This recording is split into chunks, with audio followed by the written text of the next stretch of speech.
In 1863, President Abraham Lincoln passed the Emancipation Proclamation, declaring that all persons held as slaves in the rebellious states were henceforth and forever free. The proclamation was the first legal step towards abolition in the United States, but had some issues. First, the proclamation applied to states that had rebelled against the Union, not border states where slavery was still legal. This was a strategic move at a time when Lincoln could not afford to lose any further states to the Confederate States of America.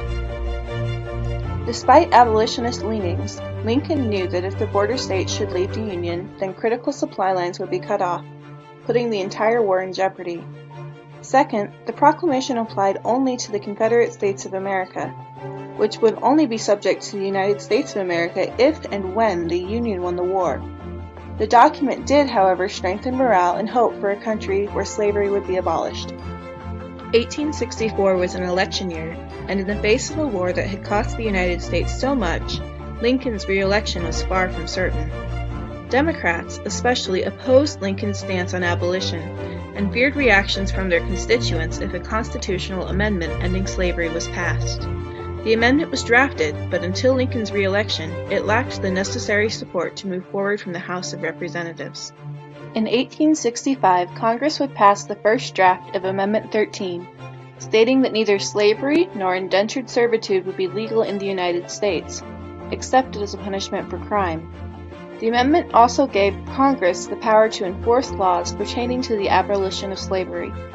Now, all that was needed was ratification by the states. However, this change was not to come under President Lincoln. Just after 10 p.m. in Ford Theater on April 14, 1865, time would stop for the president when he was assassinated by John Wilkes Booth. He would die just 9 hours later on April 15th. With Lincoln dead, the reconstruction of the United States was threatened by strongly held opinions both in the North and in the South. Strong cries of vengeance on the rebellious South came from a bereaved nation, and the South seemed to suffer greatly from the aftermath of war as well.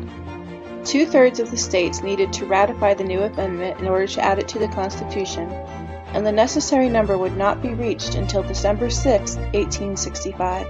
The amendment had a profound impact on the earliest civil rights movements. A civil rights bill would be passed the next year, invalidating black codes which made African Americans slaves in all but name. There was a long way to go before equality under the law would be achieved, but the 13th Amendment played a vital first step. It applies to citizens and non-citizens alike, and makes it possible to prosecute human trafficking through this day.